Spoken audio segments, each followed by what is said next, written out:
ট্রেনের দৃশ্য এবং ট্রেনের ছুটে চলা এবং ভ্রমণ করা সত্যিই ভালোই লাগে।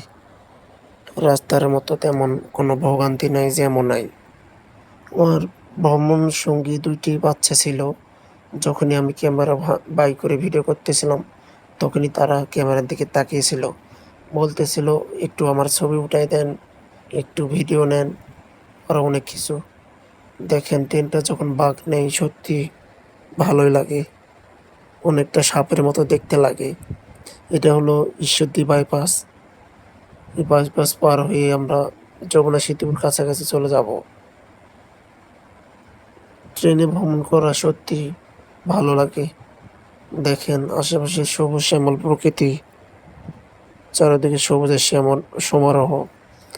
তার মধ্যে আবার বাংলাদেশের ট্রেন লাল সবুজ পতাকার আদলে তৈরি।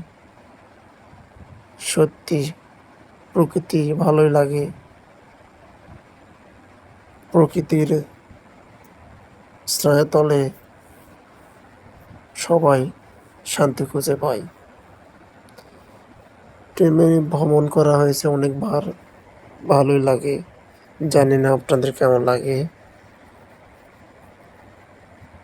ধন্যবাদ সকলকে, ভালো থাকবেন।